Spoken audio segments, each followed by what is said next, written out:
What's up, folks? Welcome back to On Texas Football. Welcome back to the Winning Drive, the primetime edition. I'm Lifetime Longhorn Rod Babers. Pleased to be joined by fellow Lifetime Longhorn, the young prodigy himself, CJ Vogel, and our own coach, former high school football coach at Vernon, Capel, Brownwood, Belton, Rotan. Also played college football at Abilene Christian, coached there as well. Was on the staff at the University of Texas for multiple head football coaches. These days, you can catch his work at ShipleyRanches.com. It's our own coach, Bob Shipley. What's going on, Coach?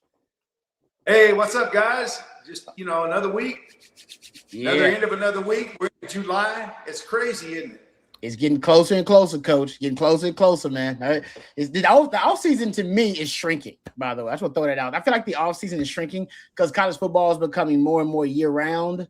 It ain't the NFL necessarily yet, but with the transfer portal stuff now and then just random drama in the offseason, right? Coaches talking trash, that kind of stuff. I feel like it shrinks the offseason. I'm very thankful for that. Also thankful to our friends over at Vaughn Lane, Prize Picks, Zen AI as our sponsors. Appreciate them. Hey, Rod, Sophisticated Celia and her family are up here right now. CB, tell Sophisticated Celia I said hi. Tell the whole family I said hi at this point, because I feel like at this point your family should at least know me pretty well, because we talk about your family a lot, bro, and we consider you family, CB. So appreciate that. Tell them we said what's up. Glad you guys could join us. Yes, it is 7:03, and OU still sucks no matter what time it is. That's always the thing. We'll get into the big story of the day, a decommitment for the Longhorns in the 2027 class. We'll also talk about our top 40. The OTF group introducing our top 40 players on the Texas football roster. We'll dive into that a little bit, get everybody's thoughts. And actually, speaking of top rankings, the Pro Football Focus guys actually ranked their top 50 players in college football. Throw that out there. So we can get into that coming up a little bit later on. Questions, comments, throw them out there. We'll try to address as many of them as we can. Super chats always jump to the front of the line. So interrupt the show at any time. Throw out a super chat. We'll talk about whatever you guys want to talk about. All right, let's start, though, guys, with it's an unfortunate news, CJ, but I felt like this was like the worst kept secret in recruiting, because I felt like the OTF folks, along with nationally, people kept thinking that this Greedy James commitment could waver, and not only did waver, it officially flipped today. Yeah, the news finally broke. Again, you kind of laid it out there. It was a pretty poorly kept secret over the last couple of weeks. Things were trending pretty heavily in favor of LSU. And I know that Marcus Myers and Jeff Howe and I talked about it last night. Well, when you have a commitment ceremony while already being committed elsewhere, that typically means that things are going to go a different direction. So when that came out, that I think was the final nail in the coffin. But look, LSU was aggressive here. Again, Greedy James had been committed to the Texas Longhorns since, I believe, going all the way back to December 3rd of last year. So for about 8 full months, he was sitting here in this Texas class, was a key member of it. He was on campus for the Arkansas and Texas A&M games last year, ended up committing to Texas shortly after. Well, LSU made the run, and they were successful in pulling off the flip here. But LSU right now, they've got, I think, a pretty good class building. But the way in which they've constructed this class has been through big-time NIL, big-time approaches to some of the top guys in the entire country. From across the country, wherever it is, NIL is a factor in this one as well. And that's a big reason why Greedy James flipped to LSU. Ultimately, look, Texas sits with 21 commitments, again, right in that 6 to 7 range in the national rankings. But you look at the cornerback haul, Rod, and I mean, there's length, there's size, there's speed, there's ball hawking ability. You got to be pretty pleased with where things sit currently. Hey, Coach, have you ever heard of that guy committed and then has an announcement? And does he ever renew his vows, basically, renew his commitment? And once you have a commitment and then you announce you ever heard of that, Coach? I've never heard of anything like it, but in the days of NIL, nothing surprises me anymore. I feel certain that he probably had informed the Texas staff that he was decommitting or had decommitted. I would think. If he didn't, that's not good form. That's a good question. I don't know. Did he inform the Texas staff beforehand, CJ? Does anybody know of that? That's interesting, because I agree that would have been the classic thing to be like, hey man, just so you know, I'm probably going to LSU. Did that happen? Yeah, Texas was well aware of this one. Okay. And the writing was on the wall, and again, I think even more, kind of alarm bells were going off the minute that, hey, I have a brand new commitment ceremony again in the coming days while already being committed. Texas was aware, and again, the recent addition of Brandon Sherrard and Texas continuing to look for more safeties in this class, that will finish out the defensive back room. But Texas was aware. Yeah. I felt like that too, because that Brandon Sherrod commitment, which by the way, I'm a big fan of his. I'm a big fan of this cornerback class. Period. I really do like this cornerback class that Texas put together. John, you had a great tweet about the size of these guys. John Meredith 6'2", Buntre Jackson's like 6'1". Brandon Sherrod claims he's taller than 6'1". I guess we've been shortchanging, because I think on his Twitter he puts himself at like 6'2". So, hey, I every inch counts. Guys, we all know that. I ain't trying to shortchange the man an inch or two. That could be as I know, that could be the difference between you getting drafted in the third round or the fourth round is an inch. You will think that would be the case? Oh, it could be the case. Whether you're talking about arm length or wingspan or just overall height, that could be the case. All right, we'll get to some questions and some comments here as well. I got some other topics I want to bring with the guys, including this top 40 list. But first, we do have a super chat that comes out. Super chats always take priority. Jump to the front of the line. Thank you, Coach Scott, for the super chat. Says, what's going on with Zealous Hicks? Graduated a year early, and I feel like he's not even factoring into the safety conversation. Yeah, I don't feel like he's in the conversation this season to compete for that open spot. There is an open spot, and I feel like it's a 3 safety competition right now for that open spot. I feel like it's Derek Williams. I feel like Xavier Filsaime. And then I feel like if Jonah Williams is healthy, they're going to give him every opportunity to be able. Now you got Kobe Blackthorne in there. So my bad, I think it's 4. You got 4, because I do think if Jonah's healthy, they would like Jonah to be able to compete for it, to see what he's got. All right, everybody wants to see what Jonah's got if he's healthy. So I do think maybe it's 4, and with those 4 now, you're throwing Kobe Black in the mix, Coach. I mean, how many guys do you realistically look at competing for a spot when you open up training camp? I mean, yeah, that's a tough question, especially with the people that are former corners that are going to safety and stuff like that. That's a tough question for me to ask. CJ would answer. CJ would probably have a better idea than I would. But I've said this before. I love corners that go to safety because they've already got the coverage skills. Yep. Nowadays you don't have run force safeties as much as you just do cover safeties. Mm-hmm. I agree with that. That's true. And maybe Zealous Hicks falls in that conversation, the latter. He certainly could.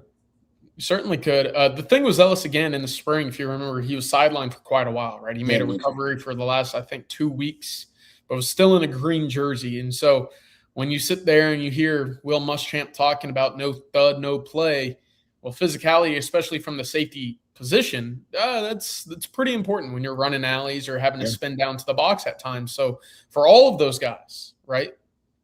Xavier Filsaime was in a green jersey. Jonah Williams was at baseball and injured. Kobe Black was playing corner, though at least then he was playing and on the field. So, again, that safety position, I think it's 3 to 4 guys, those guys that you just mentioned, Rod, for that conversation. And let's not forget, the reclassification here was very big for Zealous Hicks, right? He should be a true freshman this year.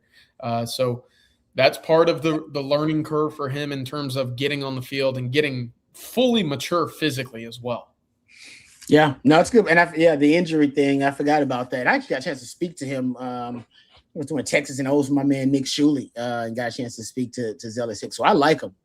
Great football character. Literally said he wanted to compete. That's why he wanted to come to Texas and wanted to leave early. All right, to go compete. So he's got great competitive spirit. Got that competitive sickness I talk about. I just think right now it's crowded just to try to compete for that one safety position. And Texas usually, it's one thing I'm going to study too, is Muschamp's rotation in previous years, right? How often is he rotating guys in the secondary, guys on the D line, and how often he's rotating the safeties? Because with PK, it was usually your 2 main safeties. Last year was Taft and Jelani McDonald. Those are the bulk of your reps. And then there are probably 2 other safeties that end up either rotating in and out situationally to give those guys a breather for a couple of maybe a couple of series a game, or when the game's out of hand and they want to take the starters out, those are the first guys they go to. So I'm not sure, depending on, I guess, how many starters you believe you have at that position is how you determine the rotation. But I think you'll have 4 safeties in the rotation. Right now, I don't think Zealous Hicks is going to be one of them 4. No, I don't disagree. And I know that we're going to get into our top 40 here in a couple of minutes. There's a lot of guys jumbled up in this 10 that we're going to talk about, right? Jonah, David Wilson, Kobe Black's in that one. So who can really separate themselves in fall camp? Coach, I know that there's throw-in sessions. I know that these guys get together positionally during the summer, but until these coaches are sitting there watching, evaluating, getting together in meetings, that's really where all of the, determinations will come down to it. Yeah. I think the summer workouts, they are what they are. It's and the one-on-one time, team only time that they have probably, 7-on-7 and stuff like that. It's just a way to hone your skills. It's not necessarily going to move you up the depth chart, but hopefully the skills that you do hone and develop even better through the summer will show themselves during training camp. Yeah. All right. I think you ultimately, I would looked at my notes about the safety rotation from last year. You had 4 with at least 200 plus snaps. You had 2 with like 600 plus snaps. So essentially, that's how PK did it. Your 2 top ones, they would play the majority of your snaps, and then you'd have 1 or 2 other guys ended up with 200 to 300 snaps. So I still think you'd end up with 4, but it depends on how many he trusts. If Jonah Williams is healthy, I think he competes for it. But coach is right. There's a reason they moved Kobe Black to safety. And if he can show that he can be a force in the run game, man, I think that's an asset for you, because you don't have a liability in coverage, because all your guys can cover. You have coverage specialists, right? 2 corners, you got a nickel, and then one of your safeties is a former corner. And so Jelani McDonald he'd be the liability coverage-wise in your secondary. That's pretty damn good if that ends up being Kobe Black. Rod, think about it too. Whenever Texas, that NASCAR package from a few years ago, right? Yeah. When, you basically play Jahdae Barron as like your middle linebacker, like a yard safety in the middle of the field. You can do that from your base look if Kobe Black's one of those safeties that you rely on, right? He could be a guy that you spin down, and all of a sudden you have Jelani McDonald back deep, and you have 4 corners basically playing man coverage at 5 yards, right? That's something that you could do given formations, but that personnel is there with Grayson Littleton at a nickel, Kobe Black at, your spun down safety, and then obviously Masco and Cade Phillips on the outside. So there's a lot of versatility in there, and there's a lot of room to grow into a very high ceiling coverage wise if Kobe Black ends up being the guy for you there. Your dime package could be really, really effective this year if you work it out right. Because you believe you got 4 corners that can play. You talk about Kobe Black, Masco, Grayson Littleton, and Cade Phillips. Got Jelani McDonald. Who would you throw in there? Whether it's a Derek Williams, whether it's a Jonah Williams, you throw in there. Phil Simi too. That dime package, if you work that NASCAR, could be really interesting. All right, a good question, Coach Scott. We appreciate it. Another super chat from D-Train. Thank you, D-Train. Appreciate it. Says, outside of Royal and Meredith, which recruit in 2027 are you most excited about? That is a damn good question. That's really good. That's good. That's a really good question. Because obviously those 2 guys. Yeah. Those 2 are going to get a lot of the headlines. You have the number 1 wide receiver, number 1 corner in the entire country. I'll go a different direction, Matthew. Phenomenal graphic, by the way. There's plenty of guys on this list that I like. I like Junior Tupou. Montre Jackson was a guy early on that I liked. I liked basically the entirety of that defensive line haul, plus Jabarius Garror, Cam Hall, and Derwin Fields. But I'm going to go with Brock Williams. Oh, okay. Tight end out of Libertyville, Illinois. I'm a big fan of his. I got to see him in person after his official visit. And he's just a guy that has so much room to grow. The frame is there, and then you watch his tape and you say, he feels like he plays the position like a wide receiver, while also not being afraid to get his nose dirty and move guys that are bigger than him on the defensive line. So that's a guy I'm really excited for. I feel like as we talk about this tight end position in the Sark era, I mean, it kind of tilts one way towards being a pass catching tight end, or you're a receiving, or you're a blocking tight end. To me, Brock Williams could certainly be a guy that encapsulates both ends at a very high level. That's good. I actually didn't expect you to say that one. That's good. I might go with Garor. Honestly, that's what I was going to go with. That's the one you're going with, Coach. Why you like that one, Coach? That's kind of what I'm leaning towards. Man, I mean, he's a running back with wide receiver speed playing outside. He can run through tackles. I like him. I think he's has a chance to make an impact. Although that receiver room is pretty stacked right now, but I'm hoping they can find a niche for him, like they have with others in the past, to give him a package that he can, come in and be a difference maker, as a freshman. John Meredith is another one I think is going to be a guy that's going to come in and make some noise. I'm hoping. No. John Meredith is supposed to play right away. I think people would be surprised and maybe disappointed if he doesn't have an immediate impact as a freshman. But Jabarius Garor, the edge rusher out of Alabama, he's just guys who are that productive at the high school level, and these are havoc-minded players who wreak havoc like that. You can't teach that. You can't teach his bend. He's kind of really explosive off the edge. He's a natural pass rusher, and I think even if he can't, assimilate quickly in terms of learning whatever position they put him at, because I do think there's maybe a little of a tweener or a hybridism to his game, right? Because he's 6'2", 215, but because he's a natural pass rusher, a natural disruptor, I do believe he can play early in some of these sub packages that we're talking about. CJ just brought up the NASCAR package. That's how we saw a young Colin Simmons, right? Colin Simmons didn't know much other than I know I can rush the passer as well as anybody, and they put him out there in pass rushing situations, and he wreaked havoc. I think a Garor can do that early on for you. I think this year you probably see that with a guy like Richard Wesley. For what I understand, like just a young guy that is really good, has a trait that is elite, and that you can not only hone that but weaponize that in certain situations. And for pass rushers, that's easy to do. So for me, it might be Garor, because I think early on, that's a guy you can just throw out there and he can just wreak havoc, just blow ish up. Yeah. And that's gonna be a crowded edge room. D-Train, I love the comment here, pulling out Kyron Brown, the wide receiver commit from Palo Duro, up in Amarillo. Fantastic athlete. 3 sports: basketball, track, obviously football. Was a 2-time 110-meter hurdle finalist in all of Texas. I mean, that's a guy that just has athleticism. He's springy, and then you watch the tape. And Coach, I know that we talk about wide receivers pretty often. We say you either love to block or you have to teach yourself to how to learn the block. Well, he's a guy that's very physical on the outside, even when the ball's not going to him. The effort's there, the intensity is there, and obviously the athleticism too.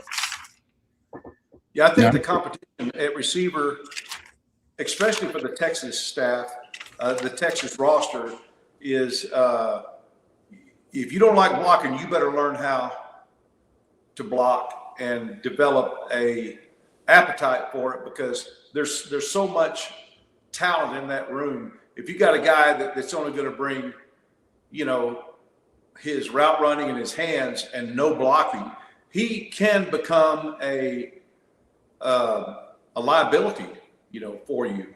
And so I think for everything that's on the line nowadays with NIL and for, draftability and all that stuff, wide receivers have to be great blockers, because there's too many great players in that room to put up with somebody who refuses to work on their run blocking skills as a wide receiver. Especially in Sark's offense, because Sark's big in the screen game, wide receiver screen game. So he's big, and as a matter of fact, that's why he likes those bunch formations. He wants to get his wide receivers into blocking at the second level. He likes those condensed formations, stuff like that. So I agree with you about the wide receivers blocking. I think Brendan Mary used to always say that the what you do without the football shows how much you love your teammates. I think he was talking about blocking, basically. That's great. Yeah, it's a nice line. I always remember it. All right.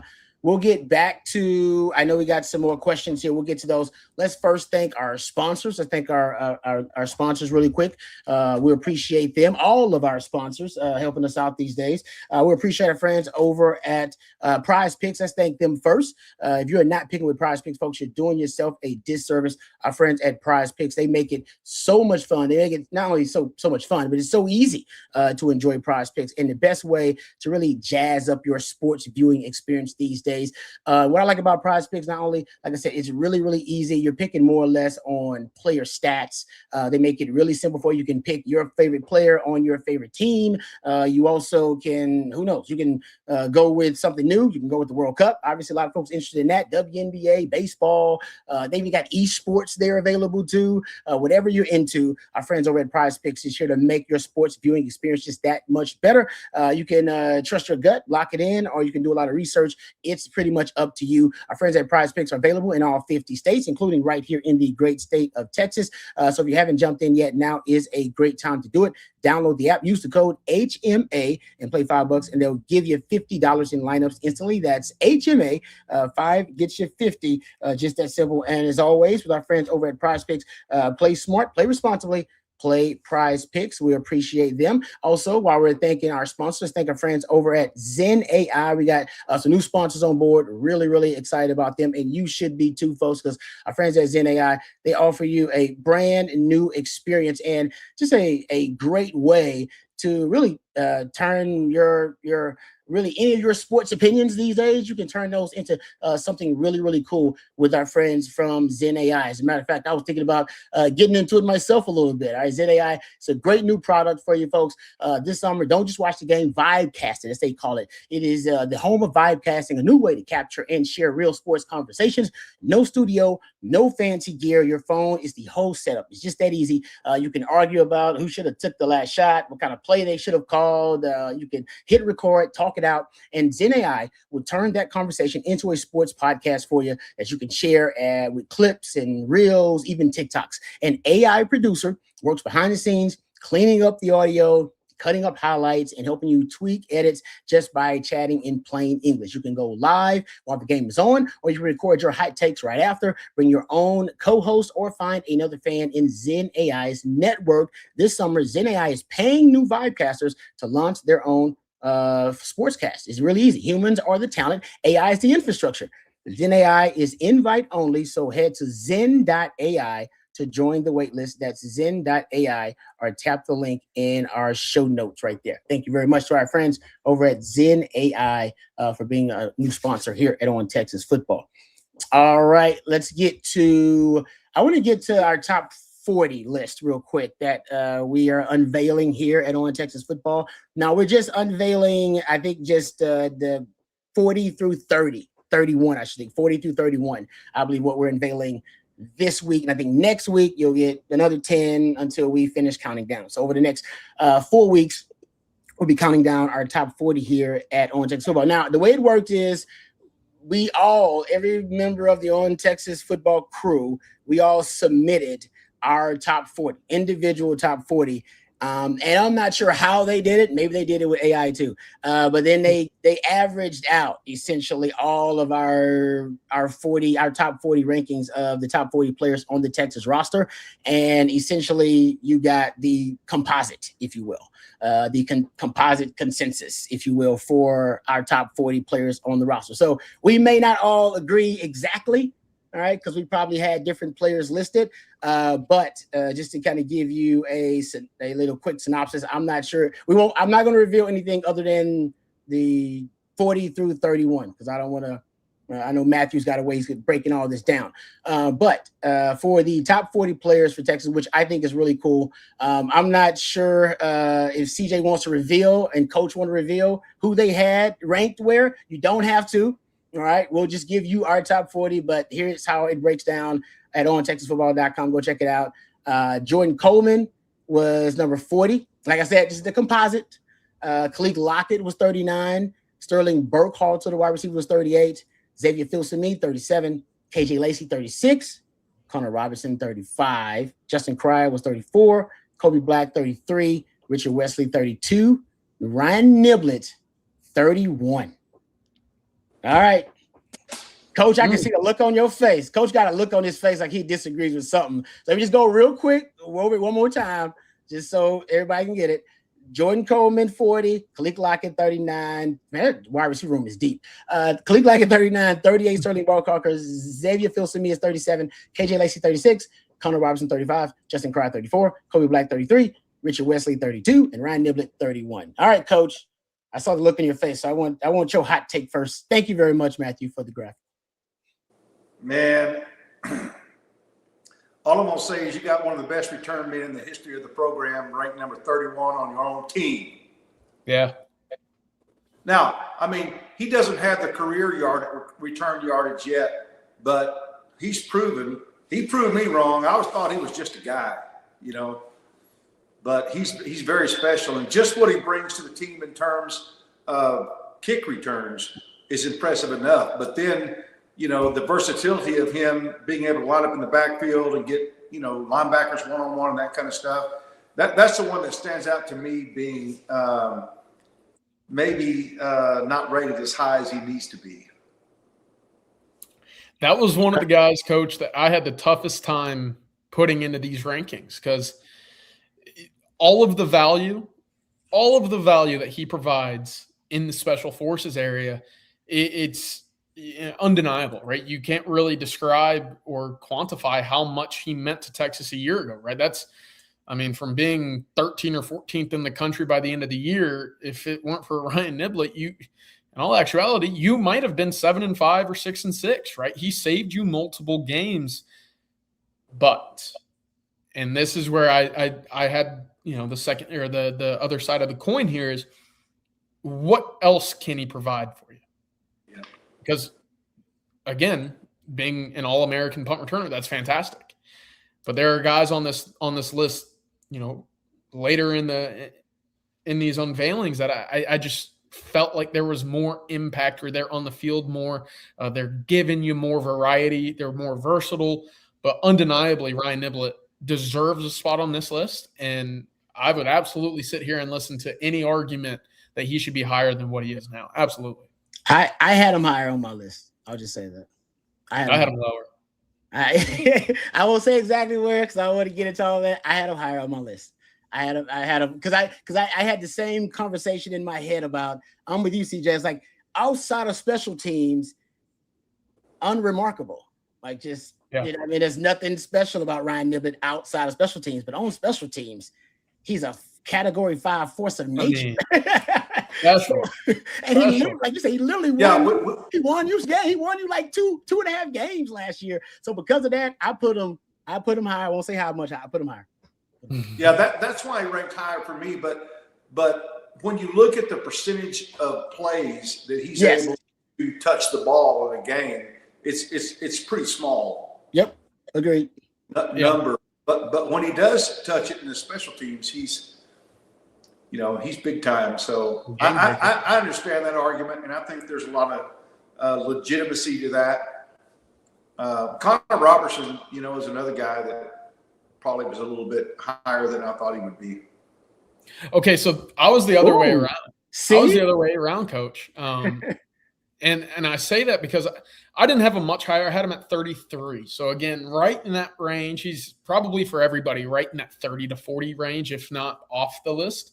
Yeah. But he's a fifth-year guy, second-year starting center. Now, does that alone – is that merit enough to put you in the top 25 or 30? Probably not. But I do think when you look at some of the guys below him, right, in terms of basically everybody that's below him, he's at least played a full year, right? He's played over KJ Lacey. He's played a full year where Xavier Filsaime has 200 career snaps, right? Sterling Barcoulter was a rotational piece at Wake Forest. Khalid Lockett, really only the game against Michigan. Jordan Coleman, no career starts, only about 10 career snaps. So that's where I really struggled with this was, how much of it is a projection towards this upcoming fall versus what I've seen with my own eyes. To me, Connor Robertson, I'm going to give him the benefit of the doubt because I believe with what I've seen over the last back half of the year, he played well enough for me. Absolutely. Yeah, I kind of had him right in that range, actually. He's pretty close to where I had him, actually. What's going to be interesting is postseason, Yes. we need to do another top 40 on the 40. We should. Yeah. Yeah. See, I mean, there's injuries and, there's different things that can play to that. But, throw those out and just go on guys who really made a move on the roster that we weren't expecting. That's going to be interesting. Let's not forget to do that. I can't wait to see who the biggest riser is. Yes. I don't want to talk about fallers because last year I'm sure there would have been plenty to talk about. Plenty. But the risers, the guys that probably aren't even on this list at all, like Jonah Williams, not on this list. I could very easily see him being a top 15 player for Texas this year if he's healthy and he plays up to, kind of the hope that he could reach in his career. Yeah, that's a good question. Who actually among these 10 players could have the highest rise in the postseason, like top 40 rankings? Kobe Black to me. Boom, great minds. I said that I was thinking the same thing. I was like Kobe Black. I mean, it could be Xavier Fields to me if he wins the job. Yeah, that's true. That was my second pick. Yeah, it's all about whoever wins that job, and both of those guys have a good chance to win it. Yep. I think, that's to me. You know what? Maybe it's Connor Robertson. Maybe we're not giving him enough props. Maybe O-line balls out, Joe Moore Award caliber O-line. And if you're going to be like that, then that means he definitely improved, because right now, looking at the O-line, they're going to attack. I mean, that would be one of the places I think they're going to go after is Connor Robertson. I think so. What do you think? Where else do you go? Yeah, What's exactly. your pick, Jay? Who's your What's pick? that? Who's your pick on this group to be the fastest riser? I like Kobe Black. I think that's a really solid pick here. I will say Justin Cryer, there's something about him. Having watched a little bit of Florida State a year ago, he's very much in that same conversation as Connor Robertson for me, where, look, he's been in college football for a long time. He's played a lot of snaps.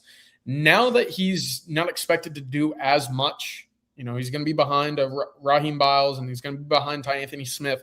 Can he maximize those snaps behind an offense or a defensive line that will be doing more for him than what FSU was doing for him up front? That's a guy that I look at and say, by the end of the year, I don't know what we would have put David Binda in that 2023 run. Right, probably in that 30 range, I would say. It's interesting, yeah. But if that's what Texas gets out of him this year, I would say that's a slam dunk. Yeah, they get David Benda out of Justin Cryer. That's a win. Mm-hmm. No doubt. Because you'll face, I don't know how often, but you'll face some teams that want to run some 12 personnel and line up and establish a run.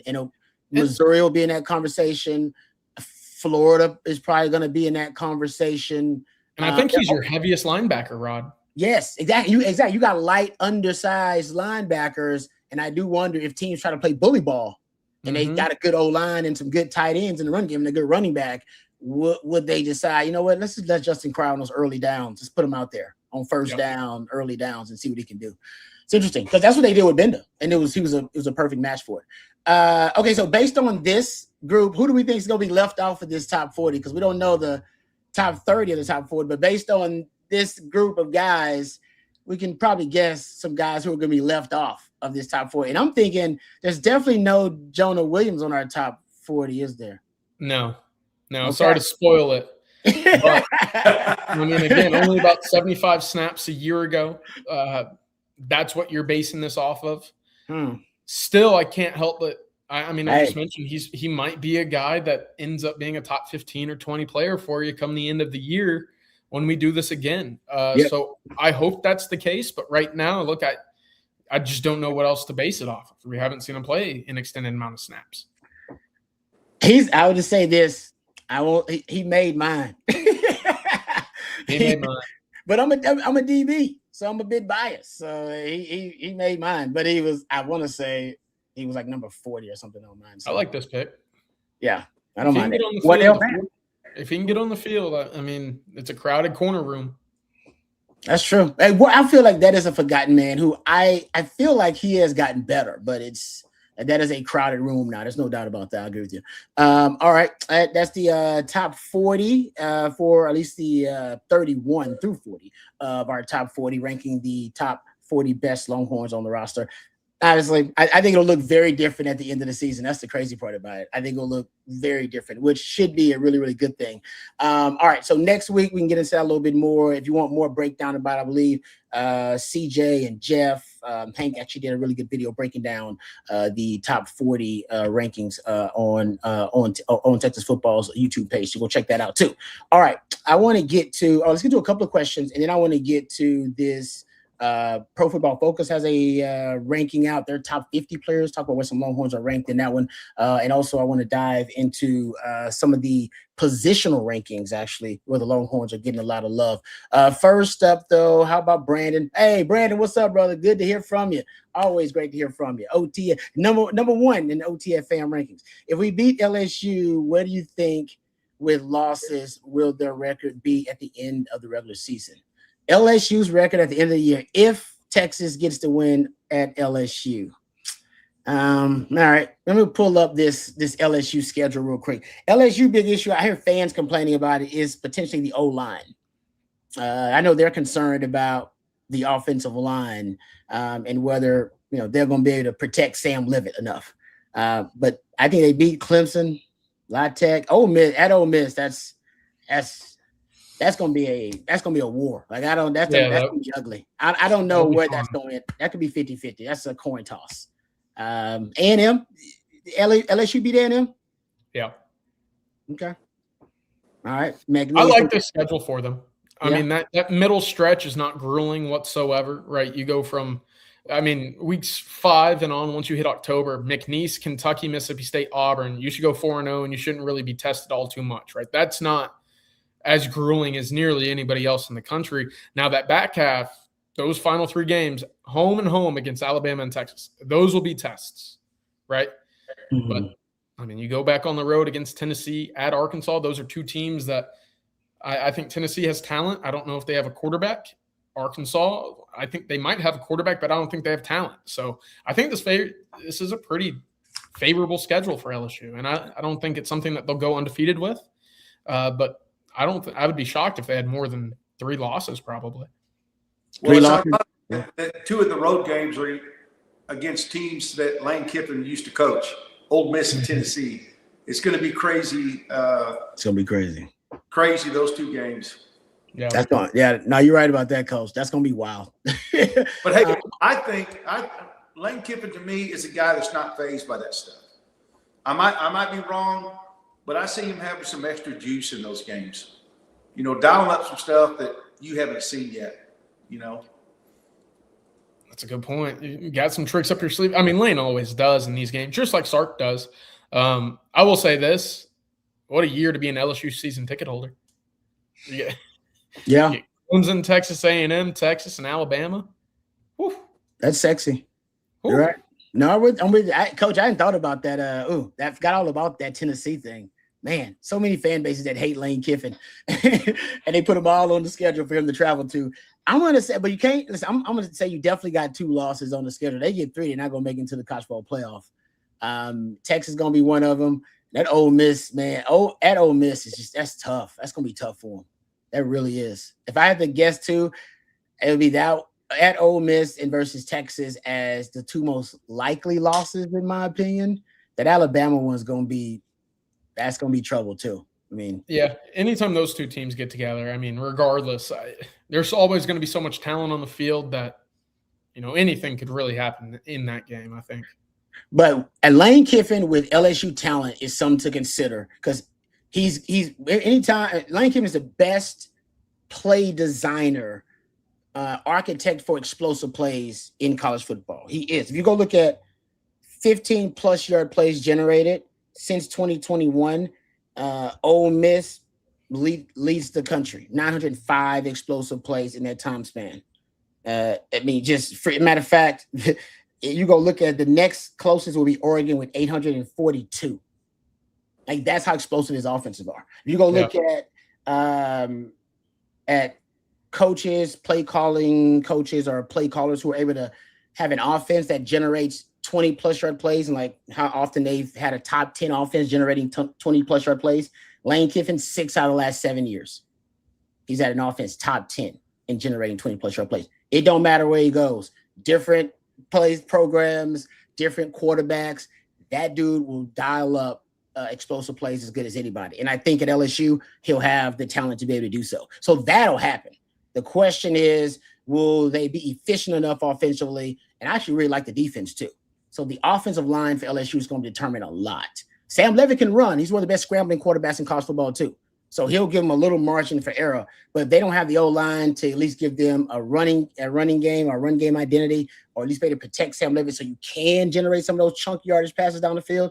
They're going to have some problems. So O-line is big for them. That defensive line, Hefty Tacos, to answer your question, that defensive line alone should be able to rival just about anybody in the conference, maybe outside of Oklahoma. Yeah. I agree with that. I like Baker, the defensive coordinator, too. Mm-hmm. All right. Thank you for that question. We appreciate it, Brandon. Always good to hear from you. Justin with a super chat. Thank you, Justin. We appreciate the super chat, as always.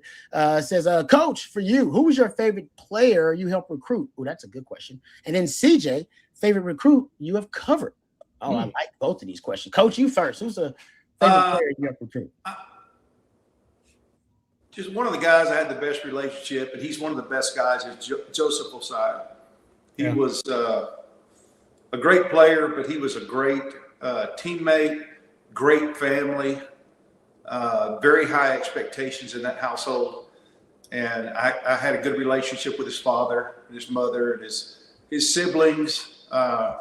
He's one of my favorite guys, I think, that I helped recruit.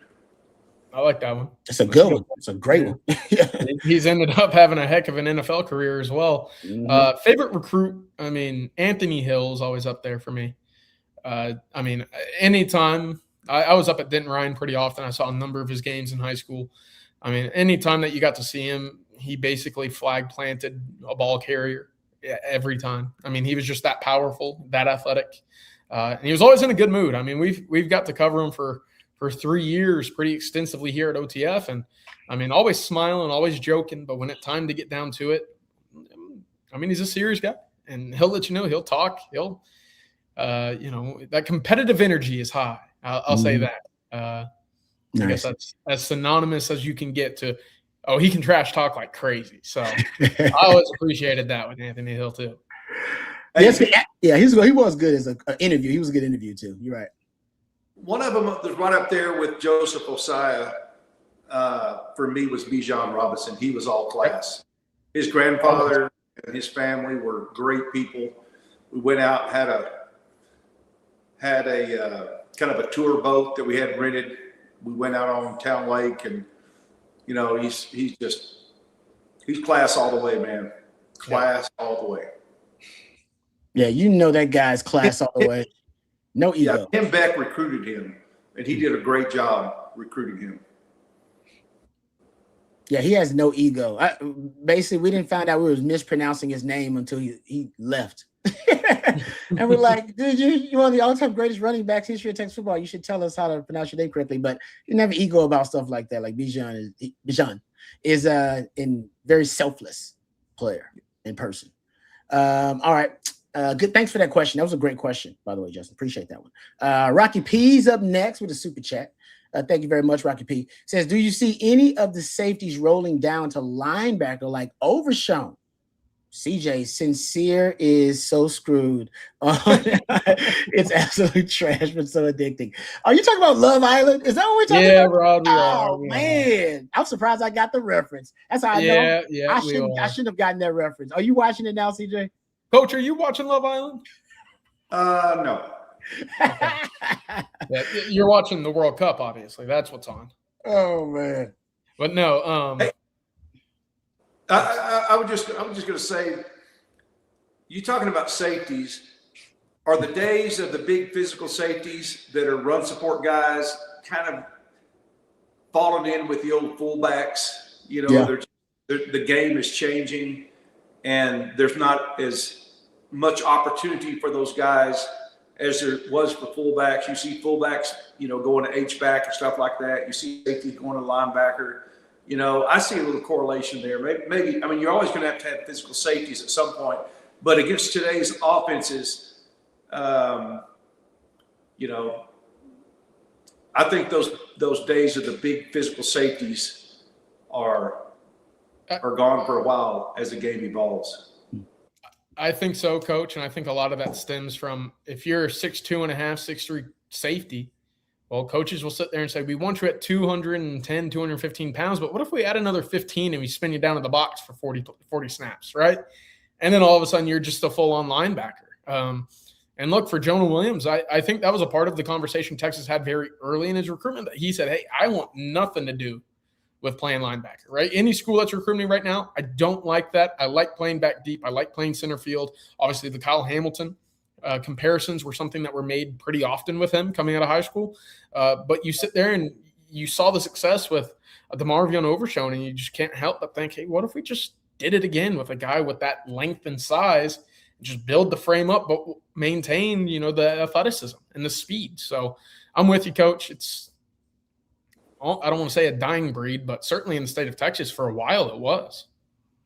The strange thing about it is the NFL's running the football more than they have in the last 10 years. Mm-hmm. They're running the football more. They're playing more heavy personnel, multi-tight end sets, right? You saw the Rams running 13 personnel. You have more teams now playing more heavier sets, and they're running the football more than they ever have. They're actually having more success running the football than they ever have, mostly because the quarterbacks now also plus ones in the running game because they all can run now. And yet, Coach is right. The NFL's defenses do not want to go back to the bigger safeties. Why? Because the reason for these heavier personnel sets is to try to manipulate defenders in coverage, essentially. That's why they're getting these. They want tight ends that can be versatile, right? That you can move around the formation, running backs you can use in the passing game. So if you do try to match up with bully ball, match up with base personnel, just 4 DBs out on the field to match up with these teams playing 12, 13, 21 personnel, ultimately they're going to present power personnel packages and pivot to pass principles. And while you out there looking like, I stop the run, they're going to be like, yeah, we're going to play action pass over the top. So they're basically forcing defense to make a choice. And that's why, Coach, they won't go back to the safety, to the liabilities in coverage. They'd rather put a Kobe Black as a bigger corner who maybe lacks straight line speed at safety rather than take a big lumbering safety who could be a linebacker and put him in the secondary. Because if you're a liability in coverage, guys like Steve Sarkisian, they build game plans around you. They build entire game plans around. Remember that linebacker from Ohio State that Alabama, I forgot his name. He went to the league.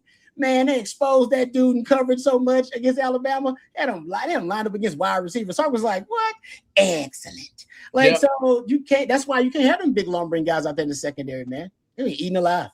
Yeah, Ben Boulware was another one. Anytime that Clemson was in the national championship game, speed was just like, I think they call that a milk check, right? Yeah. So we're going to go after this guy. It's like, bro, a linebacker's on me. Check everything. Just throw it to me. A linebacker's on me. Exactly. All right. Thank you. Good stuff there. Appreciate that. Hey, how does Ronnie Lott fit into today's game at safety?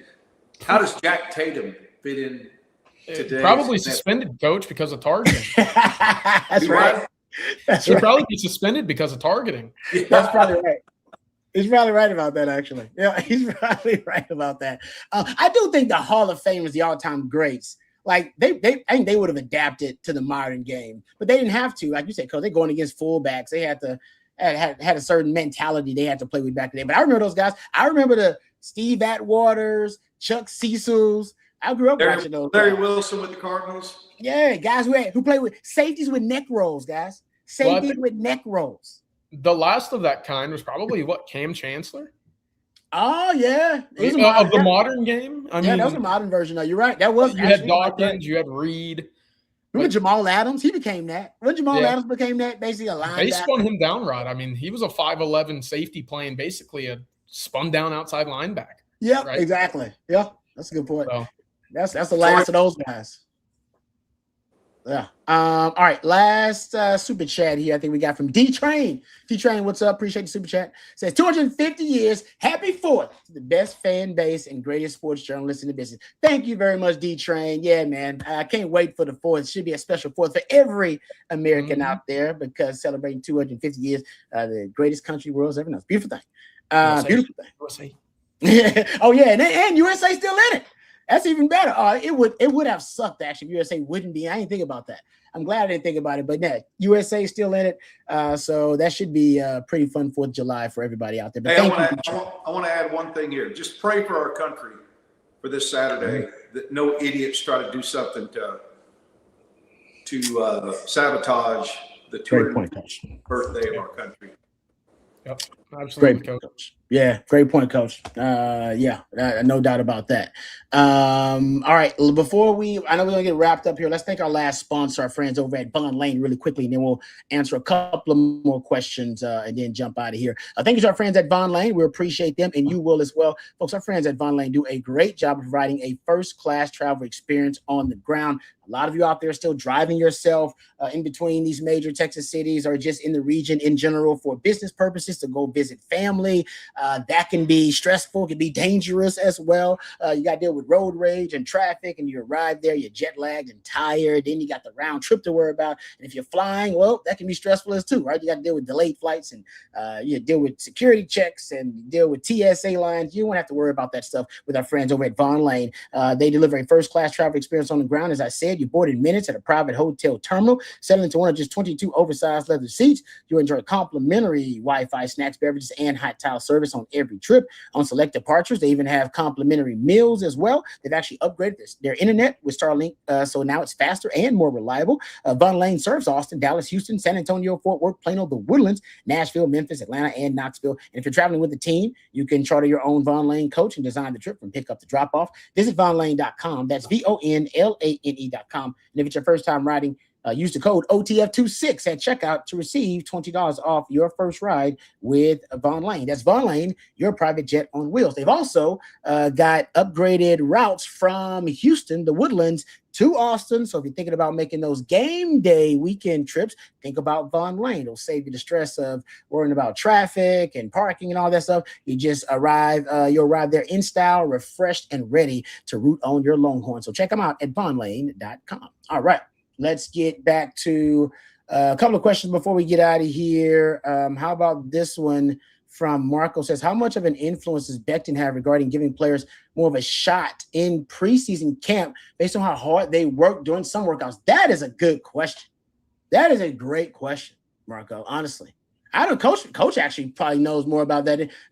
How much influence does that offseason, conditioning how's those updates have influencing the coaches? Because they get updates on how guys are doing. Hell, they actually now have the chart, like the printed outs of all the metrics from the guys and how fast they were running and how often they I guess you could just say loafed. They actually do have those numbers. How they know now. Like literally they have I forgot they call them the vests on. And that bogus, Rod. I don't listen. I wouldn't have wanted to be a player in that day and age where literally they can tell, he gave 97% max effort on this rep, but on this rep, we got 83% effort. I'm like, could it be I was just tired? He was dropping to his knees on cardio at the end. He wasn't doing his push. Oh. Yeah, so Marco, they get all of that stuff, man. If you're a position coach, you can get updates on your guys every day on who's winning, who's running the fastest, MPHs, and all that kind of stuff. And I do wonder, does it make a difference?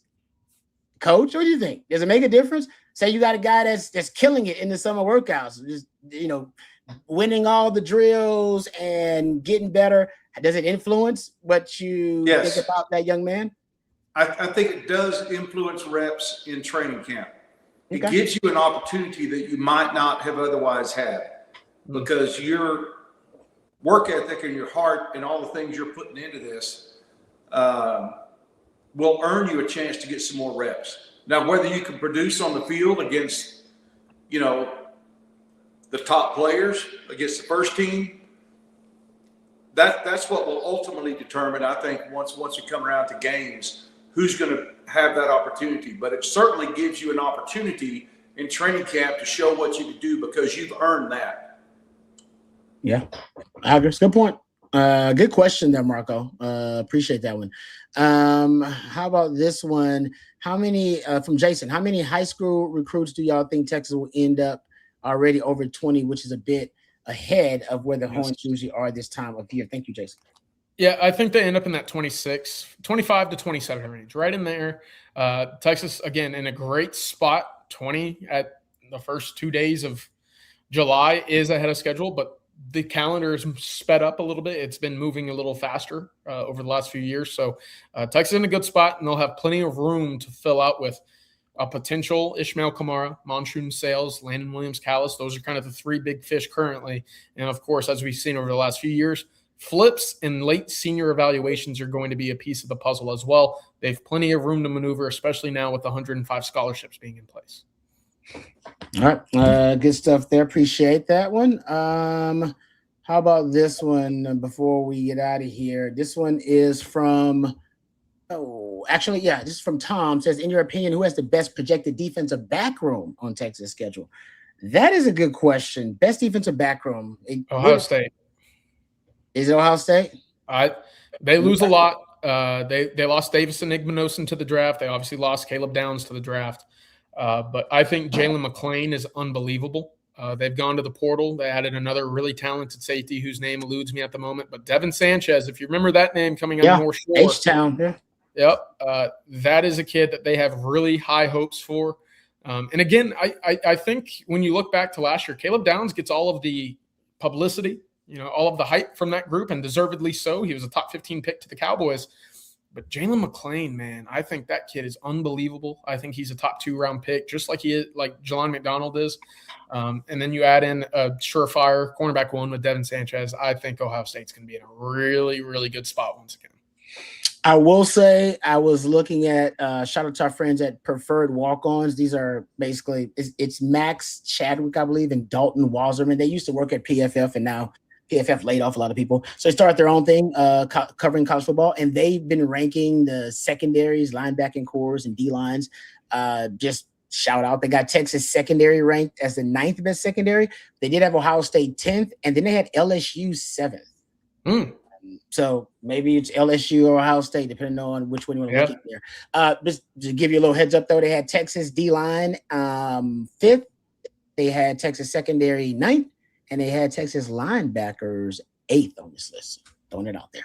All right. Thank you guys for all your participation and the questions. We really appreciate it. Sorry I couldn't get to that PFF list. We'll try to get to that one. I'm sure somebody will get to it either in the morning or we'll get to it tomorrow. If we missed any of your questions, please direct them to the gentleman at Coffin Football. As a matter of fact, I think I'm sitting in for Coffin Football actually tomorrow. I'm sitting in for free. So join me, and I believe Bobby's going to be there. That'll be bright and early, 8:15 a.m. tomorrow morning. My man Blake Monroe as well. So we'll be ready for any of your questions or comments. And also we'll have your 3 p.m. Friday live stream, 3:15 p.m.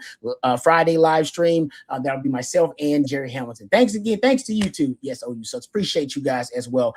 Thank you, CJ. Great stuff. Coach, appreciate the wisdom and the knowledge as always. Thanks to Matthew in the back. He's the real MVP. Nobody does it better. For Coach and for Matthew and for CJ, I'm Lifetime Longhorn Rod Babers. Until next time, look at Welcome.